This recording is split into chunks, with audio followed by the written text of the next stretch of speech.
Let's get started here.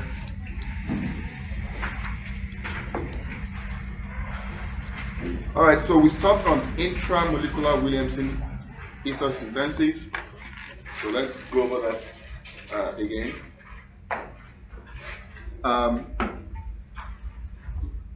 So in intramolecular Williamson ether synthesis, even though you're starting with halohydrine, you have to understand where the halohydrine comes from. Okay? So the halohydrine is made from an alkene. So that is bringing what we've covered in 251, chapter, what was that, 7 and 8, or 8 and 9, whatever chapter it was, back into play. So you have to review that too. Okay, so another thing that is very important in the aldehyde conversion to epoxide is the trans relationship of the alcohol and the halogen, right? So they are trans. The trans relationship is very important. If they are cis, the reaction is not going to occur. Okay, so you have to pay attention to that. All right. So let's think about how the halohydrine is made, just to refresh our memory of the chemistry that we did in 251. So when you have your alkene, let me do the mechanism here. Let's call this the mechanism. This is something you should really understand going forward. Mechanism is going to be coming up a lot, and you will be having them in the exams and quizzes too. So when you treat your alkene, again, irrespective of how large the molecule is, you want to focus on the functional group that you're reacting. So the functional group here is the double bond. So when you treat that double bond with your chlorine or bromine, so you're doing chlorination or bromination, right? So the first step is going to be formation of chloronium bridge or bromonium bridge if it's bromine. Okay? So the electron from the other one is pushed onto the chlorine, another from the chlorine goes back to the carbon, the other carbon, and then you break the chlorine-chlorine bond, pushing the electron onto the other chlorine. Okay? So even though chlorine-chlorine bond is not a polar covalent bond, right? It's a concept that I've described to those that took my 251. Even though it's not a polar covalent bond, when it comes close to another electron rich or electron deficient center, it becomes polarized. It's polar induced. All right. So one part of it that is closer to the double bond is going to be induced with certain polarity. So you'll have partial positive charge and partial negative charge on it, even though they are the same atom. Okay. So that's why we're able to draw this. That's why we're able to draw this arrow to the chlorine and then break the bonds. So what do you get in as a result? You get a chlorine bridge, okay, with a positive charge here, which is stabilized by the other chlorine. Now, in the absence of any other nucleophile, this other chlorine could have opened the bridge head to give you dichloro alkane, correct? But you have water which is in excess, so because the chlorine is dissolved in water, so you have the water in excess. So the water is going to be acting as a nucleophile at this point instead of the chlorine. So the water will act as a nucleophile. Now when you have a cyclic ring, you have two faces to it. You have the top face, you have the bottom face. So the water molecule, the nucleophilic side of the water molecule is the oxygen. It can either attack from the top side of the plane or the bottom side of the plane. So if it attacks from the top side of the plane, your ring is going to be opening to the bottom part. If it attacks from the bottom part of the plane, your ring is going to be opening to the top part. So that's how you get the trans relationship of the two substituents you have on the ring. So we're not showing the stereochemistry here, but we're just showing that this is going from the bottom, therefore this will open to the top. So this bond is now going to break, push the electrons onto the chlorine, and you will have the chlorine like this, and the water in the opposite stereochemistry. So you have the two two enantiomers. Okay, you're going to have both. You're going to have a structure with both configuration inverted, right? So it's going to be two. We're only drawing one. All right. So at this point, your chlorine ion can now deprotonate the water, and you get. I'm going to write it on this side because we're taking the reaction to the other side. So I'm going to draw it here.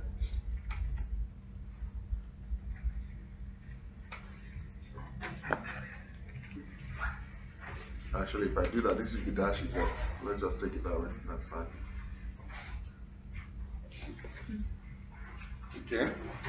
Because I just want to write the reaction on the other side. Actually, let's show the oxygen hydrogen bond. Okay? Alright, so now you formed your halohydride.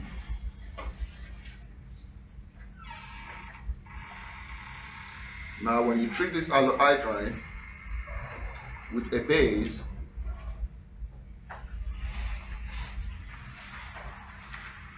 okay, that base is going to remove the proton, pushing the electron onto the oxygen.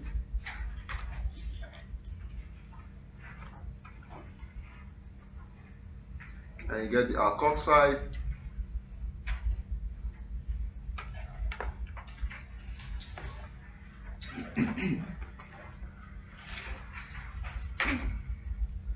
Okay. So at this final step is what is shown up here in the reaction that we have up there. So this is now going to attack this carbon, kicking out the chlorine, and you have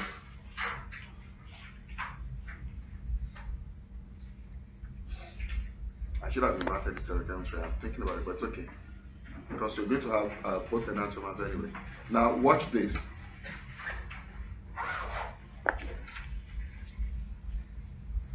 Whatever stereochemistry you have for your oxygen is what is going to be on both bonds of the oxygen in your epoxide. Okay? So here I have dashes. That's why both of them are dashes. Up there they had wedges. That's why both of them are wedges. So you have to pay attention to that. Okay? So that's the mechanism for that intramolecular Williamson ether synthesis.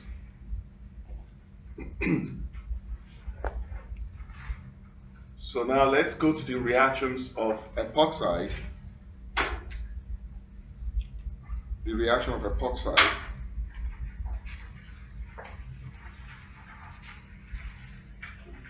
Okay.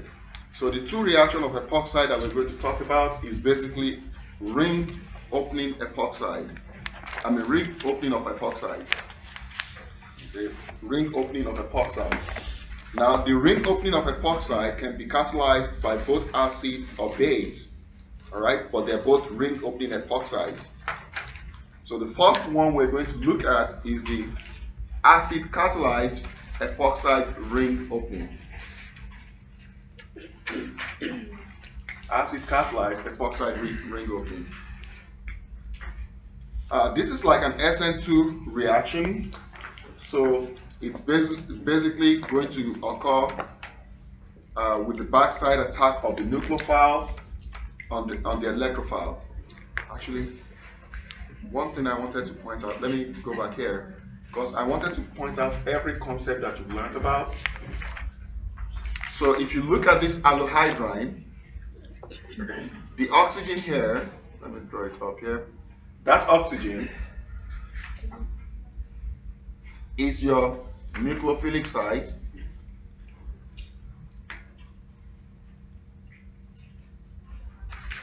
Okay, so you should know all those terms.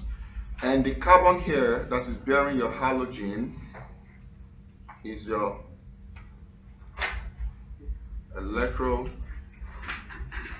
site. Okay, so that's why you draw the arrow from the oxygen to that electrophilic carbon in the mechanism. Okay, just to point that out. So let's move back to the ring opening.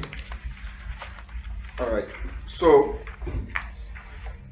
if you open the ring with an aqueous acid, so you have acid in water like H2SO4 in water, for example, you're going to get a 1,2 diol. And that 1,2 diol, again, because you have two planes to your cyclic ring, two sides to your cyclic ring, you have the top side and you have the bottom side.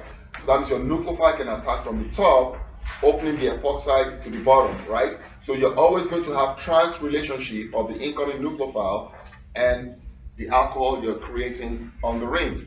So that's why you have trans product. All right? So your product is always going to be trans. So if you treat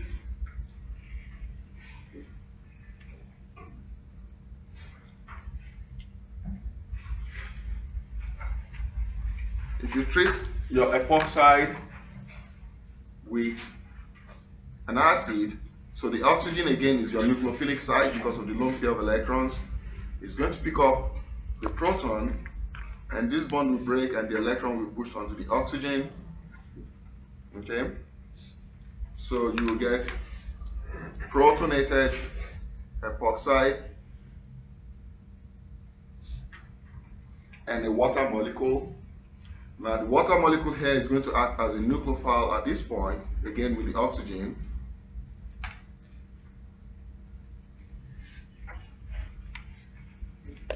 And the epoxide ring will break.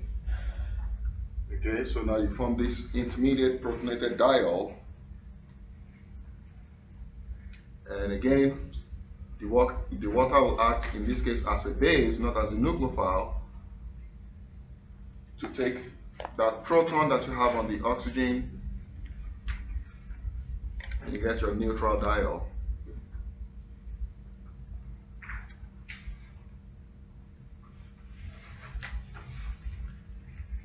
When you're showing skeletal structure, you don't have to worry about hydrogen.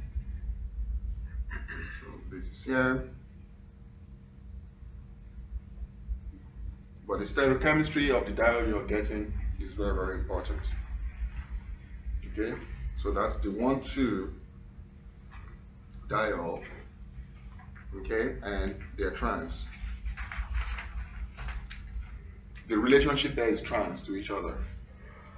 Okay, so if you want to name this diol now, okay, it's going to be 1,2, it's going to be trans 1,2 cyclohexane diol, correct? Trans 1,2 cyclohexane diol. Why do you use trans in this case and you're not using R and S configuration? Because there's a plane of symmetry in the molecule. Okay, so that's why you're using cis and trans. If one alcohol is, like you have these two alcohols there, let's say you have a metal on this side, right? These two centers become chiral center and the molecule itself becomes chiral because you won't have any plane of symmetry. So you can't, it will be inappropriate. I know the book is saying cis and trans. It's a lazy way of kind of naming that because that would be incorrect. Because if you have a metal group here and you call this cis or trans, right? When they are cis, when they are both cis and you call them cis, no, let me see. When you have something like this, just to illustrate what I'm trying to say.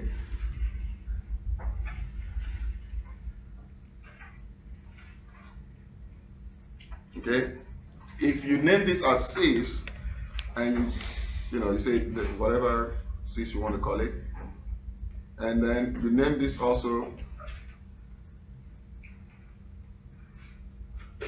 as cis, right?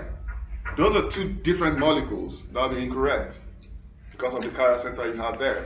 So you have to indicate the R and S configuration. Okay, but for a molecule like this that has a plane of symmetry, you can slice it into two half you can use cis and trans. Make sense? Okay. All right.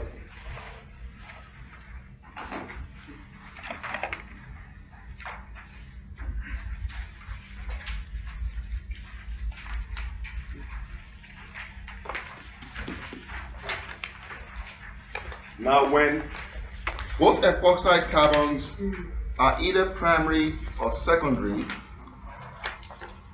the attack of the nucleophile in acid catalyzed ring opening is going to occur at the less hindered or less substituted side. Okay, so if you look at this example that you have here, this is a secondary carbon center, whereas this is a primary carbon center. So if you draw out your acid, this is your electrophilic site of the acid. This is your nucleophilic site of the acid. So when you open that ring, the nucleophilic site of the acid is going to go to the primary carbon center. That's what this is saying. Okay? So, and they are trans. Well, even though here we're not showing it, but yeah. They're trying to say, well, there's a plane here. Okay, with the way they drew it, there's a plane there. So this is trans, that is trans. That's okay. But you can see that the chlorine, which is your nucleophile, comes to the primary carbon side. And that product is obtained in 90%. And then you'll have the minor product in the other side. Okay? So that is if your ether has a secondary and a primary carbon side. But if it's a tertiary and a primary,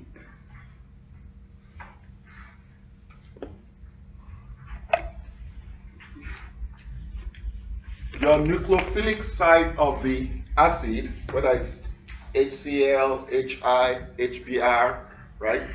The nucleophilic side, the halogen, in this case, if it's tertiary and primary, is going to go primarily to the tertiary carbon center. Okay? Why is that so? It's based on the mechanism. If you go back to the previous page and you look at the mechanism that we wrote, the first step of the ring opening is protonation of the oxygen.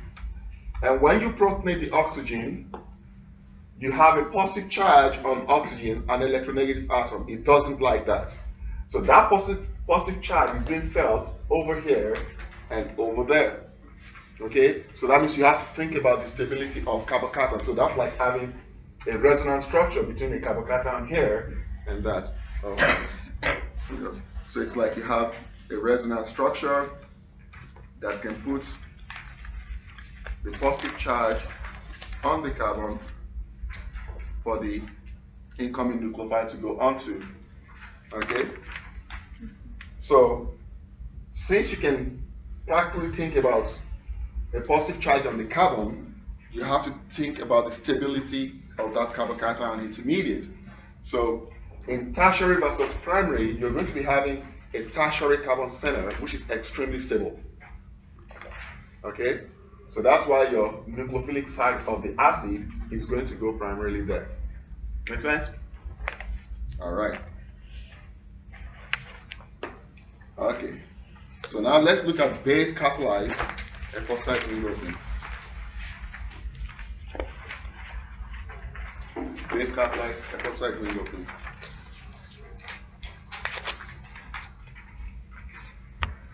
That is also by SN2 mechanism. So your nucleophile, which is from the base, is going to be attacking the less hindered side of the epoxide carbon. Okay, so if you look at this methylene cyclohexane oxide, this is a primary carbon.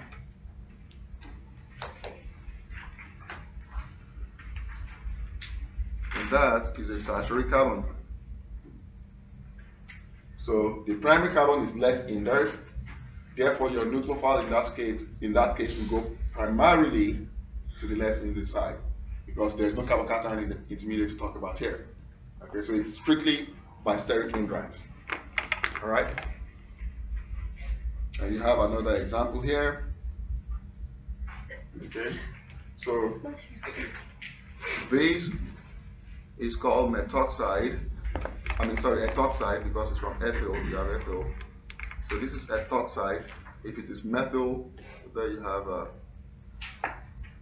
and this ethoxide is obtained usually by treating your alcohol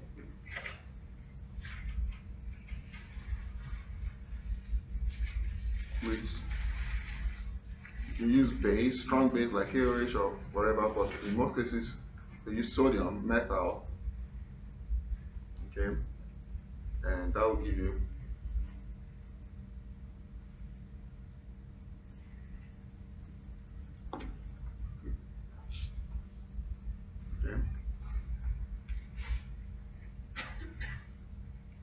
of course, hydrogen will be given off.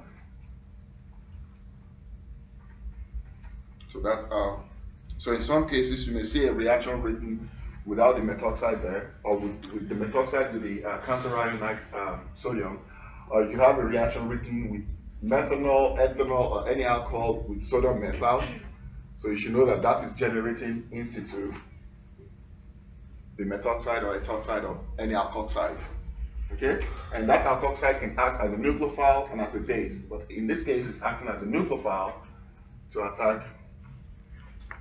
So why is it attacking this carbon? Well, you can look at the distribution of charges there, right? So there's partial positive charge on those two carbons, so that's why it can attack those. Okay. All right. An application of epoxide ring opening is in the treatment of a Grignard reagent with an epoxide. So your Grignard reagent can act as a nucleophile. 1, 2, 3, 4. 2, 3, 4. We'll draw this last one out to show the electrons and stabilized by the MGBR. Okay. So this is your nucleophile. Oh boy. There's oxygen here. So that nucleophile is going to attack one of these carbon. This will break. And you have two carbons in the epoxide ring. So those two carbons will add onto the 4 carbons you have there. So that will give you 6. 2, 3, 4, 5, 6. And at the end of the 6th is going to be your alkoxide. Okay. So that is the first step there. You're using ether. So in the second step, when you now add the acid,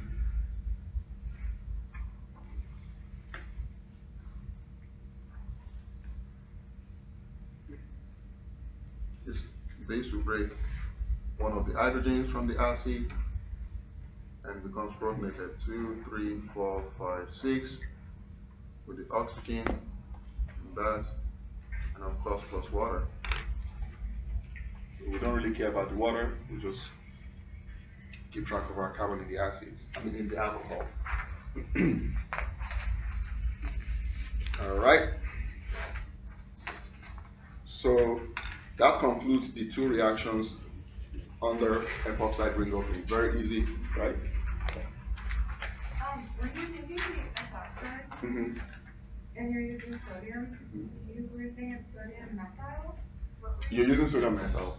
Actually, it's something I did you use sodium methyl. So it's a cool experiment that I used for undergrads when I was when I was training some undergrads. Sodium is very, very nasty, right? Can lead to explosion. So to demonstrate how hazardous it is, whenever I have undergrad working on this back then, we normally cut it on the table with knife, and you have to make sure everywhere is dry. So what I'll do is I'll cut a little piece, tell the student throw it in the water in the sink, and then it goes shh. I said, okay, imagine that lump of sodium metal is dumped into water, what's going to happen to this lab? Okay, so each time I had one very interesting student that each time she's cutting it, she's sweating. Am I done? No, don't panic, you know. You know. So yeah, so you use sodium metal. Okay. All right. So let's go to thiols and sulfides. The reaction in this one is very, very simple, limited, similar to the reaction we talked about. Okay, so we said thiols are analogs of alcohols, and sometimes they're referred to as mercaptans. But when you want to name them by IUPAC, you name them like an alcohol, but instead of the "ol" that ends the alcohol, you're going to replace that "ol" with thiol. Okay? So, for example, this is a simple one here. It's an ethane. So, the corresponding alcohol will have been ethanol, correct? So we change that ethanol to ethane thiol. Okay. In a cyclic ring, you name the cyclic ring that you have and you have thiol at the end. So this is cyclohexane thiol. Now if you have higher functional group,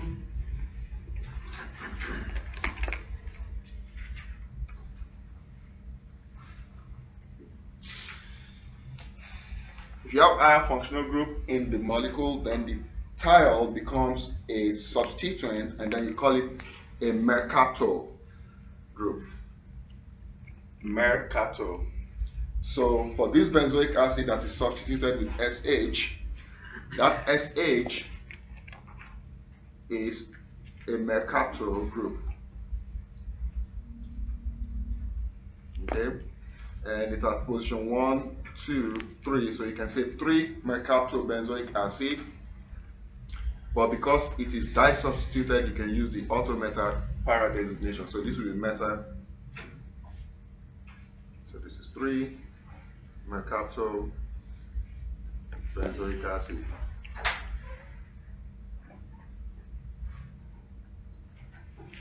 Okay. All right.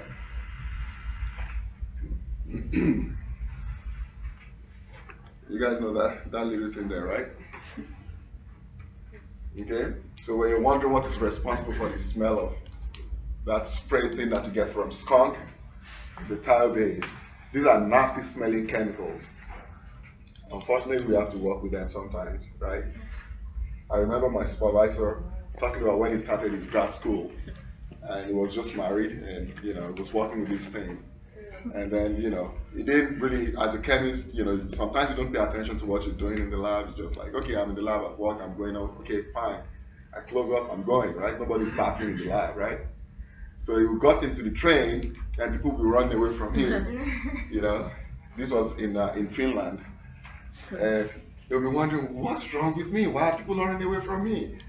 Then he got home one day, and the wife said, what have you been working on? You're smelling.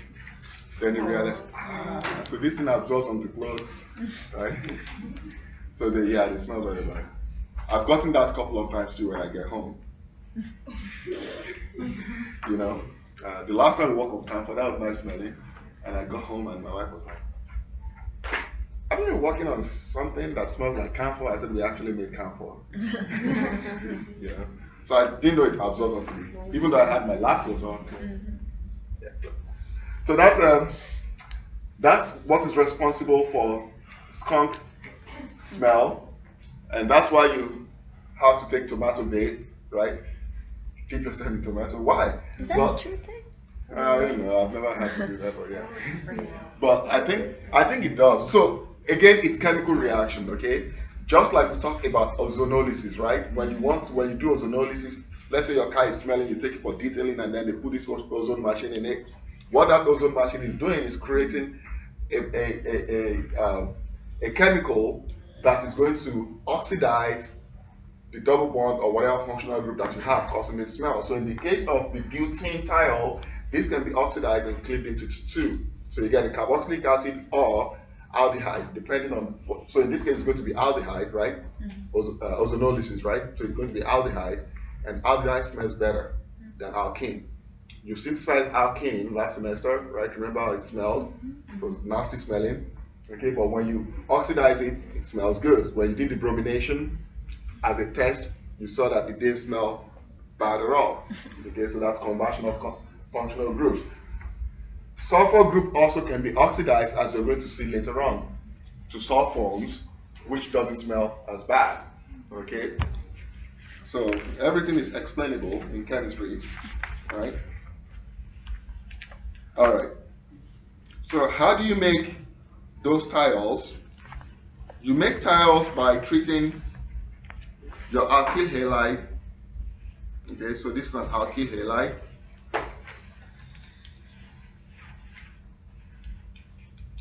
You treat it with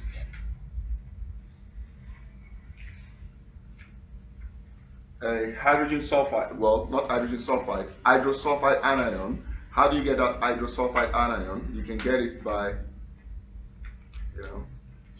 so it could be in this form. Okay. So when you treat your alkyl halide with the hydrosulfide anion, that is going to act as a nucleophile, because you can think about all the electrons you have around the sulfur, so it's behaving like oxygen, right, in ether synthesis, and that's going to attack your electrophilic carbon. So let's draw this out. Oh my goodness, this is 1, 2, 3, 4, 5, 6, 7, 8, 2, 3, 4, 5, 6, 7, 8. I'm going to draw the bromine out there. So this carbon is positively polarized. This is your leaving group. So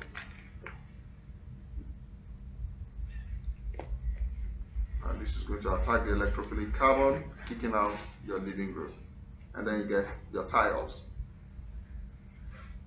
But the challenge with this nucleophilic SN2 substitution reaction, nucleophilic substitution reaction of the alkyl halide, is that you can double alkylate your thiol.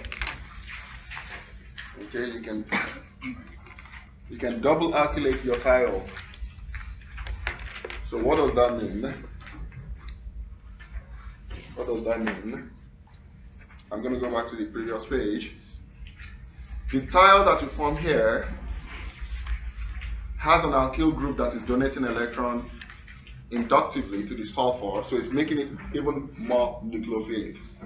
All right. So these can react with additional so let's call it BR.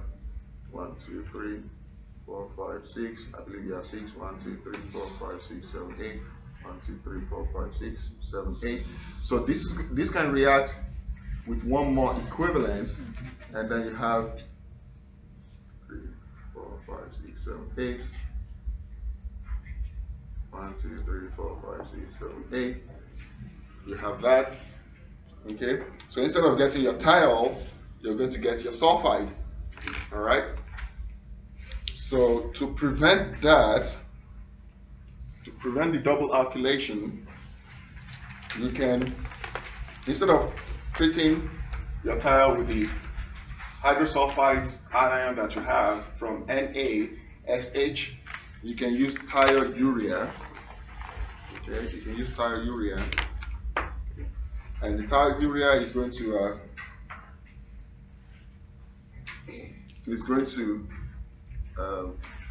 okay, so the sulfur there is your nucleophilic side.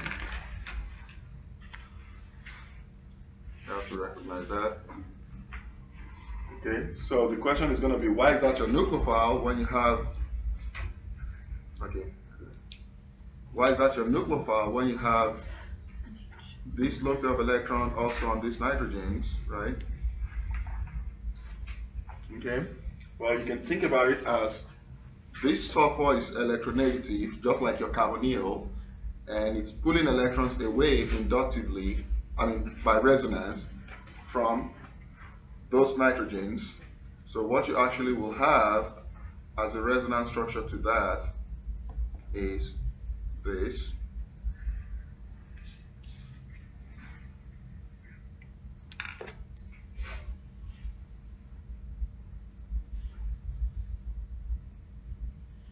Okay, so bottom line is the lone pair of electrons you have on those nitrogen are actually not available for reaction, right? Because they are bound by this sulfur. So that's why the sulfur is your nucleophilic site. Okay?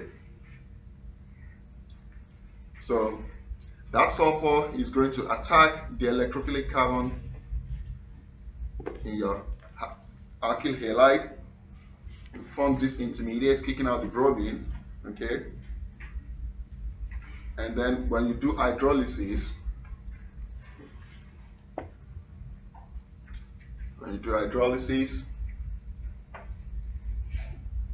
you generate your thiol.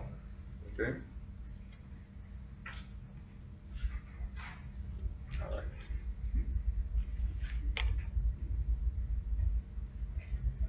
Now you can oxidize thiols by treating them. Oh, sorry. I have a question. It's not about the reaction, but it's about the naming of the reagent that you have, the thioreal. Will we ever have an example like that in an exam? Naming what? The Thiourea? Yeah. But we've not covered that. Okay, we haven't? No. No. That's just a reagent. Okay. So basically when you see a reagent, you should be able to, what we've covered in any reagent that you see is a nucleophilic site, electrophilic site. So that's why I'm pointing those out. When you see reaction, focus on the reaction sites. Okay?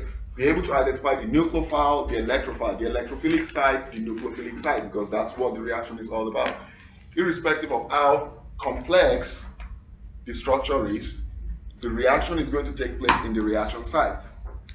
Okay? Make sense?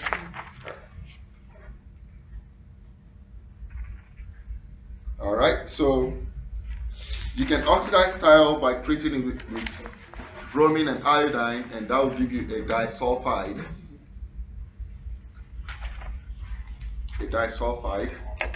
So basically, if you take any thiol, you treat it with iodine or bromine,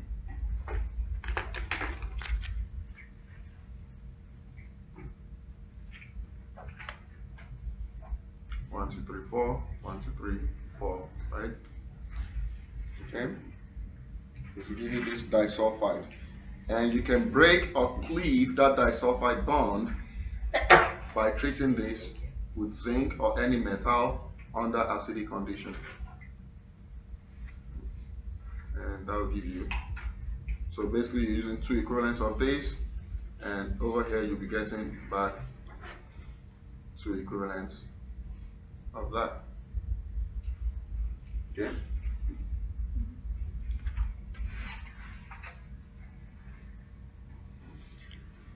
All right, so let's name sulfides, and then we'll be done.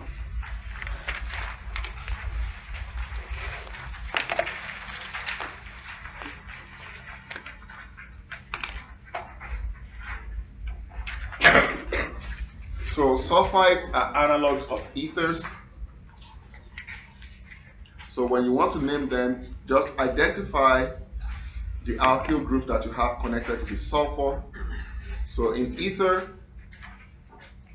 you have oxygen, but in sulfides, you have, so this is like ether. In sulfide, you have sulfur. Okay? So when you want to name sulfides, identify the 2 alkyl groups that you have and add the name sulfides to the end. Okay, so this is a methyl group, and that's another methyl group. So because there are 2 methyl groups, we call it dimethyl sulfide. Okay, now here's a methyl group,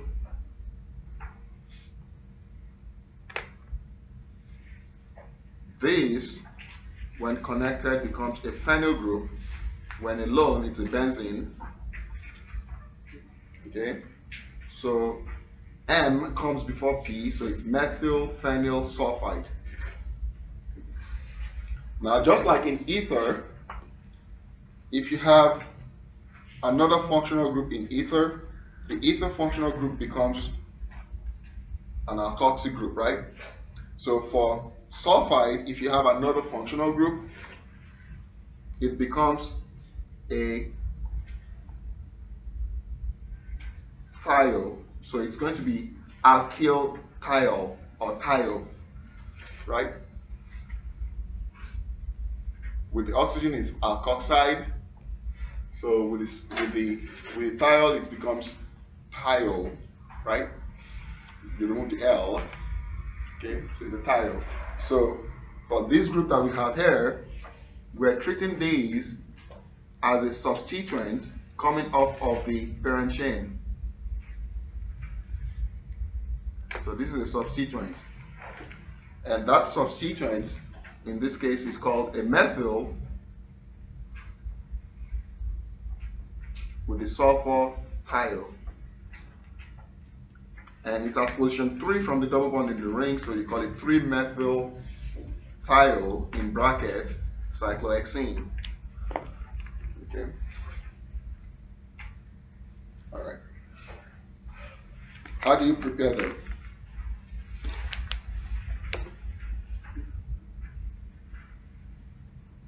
You can prepare sulfides from thiols, just like you can prepare ether from alcohols. You can prepare sulfides from thiols by treating that thiol with a base to obtain the nucleophile, which is the thiolate. Okay? Remember, when you treat an alcohol with a base, you generate alkoxide, right? So when you treat a thiol with a base, you get a thiolate. Let's do one example up here so that you can have an idea of what we're saying. So let's say you treat this with sodium hydride. The hydride supplies the H-, which is going to knock out this hydrogen. So you'll have its negative charge stabilized by sodium plus hydrogen. We don't really care about that, which is going to be given off as a gas. So that's how you get your thiolate. So your thiolate is a nucleophile.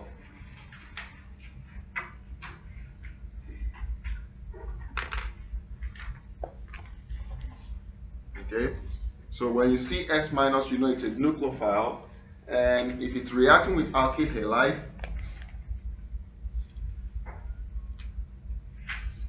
so you know that this is your electrophilic center, this is your nucleophilic center, but this is more nucleophilic, therefore the sulfur is going to be attacking that, kicking out the leaving group. Okay? So when you have two nucleophilic centers, how do you know which one is more nucleophilic? We cover this in 251. So basically, if you have, see how you have, let's say even you don't have the sodium there, you have thiol with the H there, and then you're treating it directly with the alkyl halide. Okay? How would you know which one is going to be more nucleophilic? The electron, right? Which one has more electrons? Which one is more electronegative, correct? Now, if you have a negative charge, right, versus a neutral nucleophile, a negatively charged nucleophile is going to be more reactive than the neutral nucleophile. Okay, just a reminder there. All right, so again, this is SN2. You'll be seeing this a lot. Okay, so that means you have to use primary alkyl halide. Okay, if you don't use primary alkyl halide, something else will form. Okay, so that's how you get your sulfide, by treating thiol with alkyl halide in the presence of a base. Okay.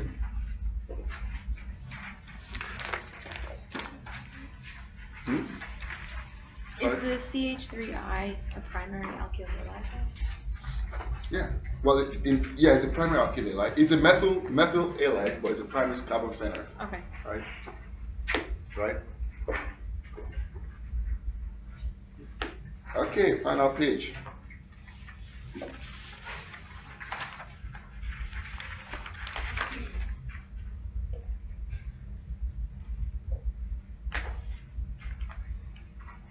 All right. So sulfides are good nucleophiles, and you can also treat them with alkyl halide because they are beta nucleophile, right? Why are they beta nucleophile? Inductively, this methyl group is donating electron through the sigma bond, so thereby increasing the electron density around the sulfur. So this will be more nucleophilic than, say, this, right? So the sulfides are more nucleophilic than the thiol. Okay? So they can also react with alkyl halide to get you a trialkylated sulfides. All right, and the final reaction here is the oxidation. You can oxidize sulfide with peroxide, okay, to sulfoxide. So pay attention to that. So this is a carbonyl type, right? Okay, a carbonyl type. So if you replace that sulfur with C, that becomes a carbonyl, correct? Okay. So when you have two alkyl groups on a sulfur doubly connected to oxygen, it's called sulfoxide. And that sulfoxide can further be oxidized. What kind of compounds are these called? These are peroxy acids, remember?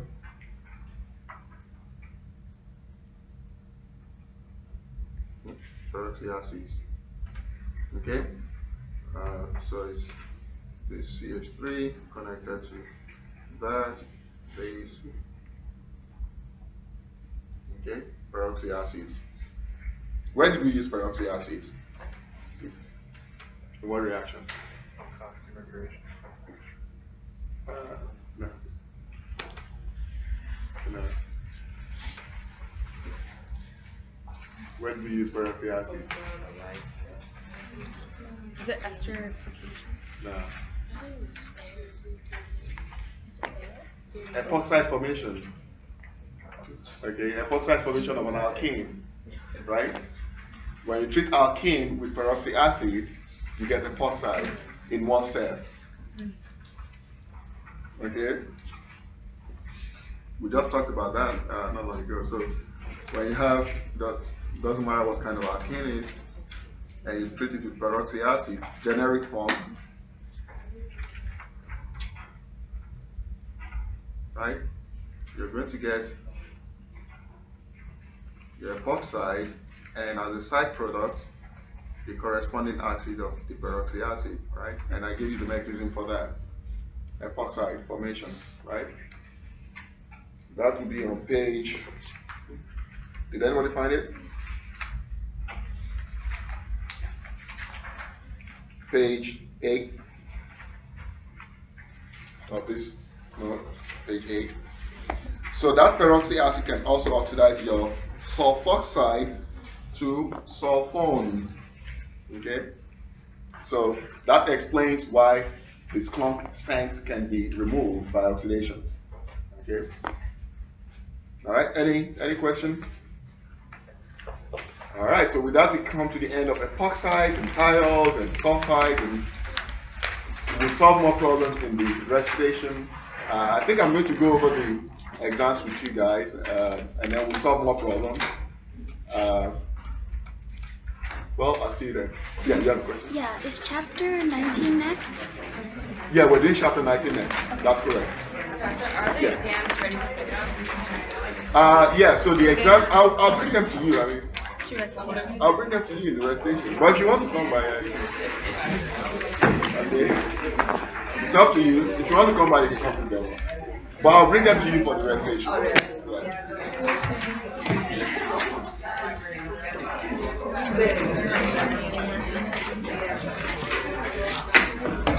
I'm gonna try my hardest. I'm gonna go to my next week, but I'm gonna try my hardest. Okay, so let me now put this together. Yeah.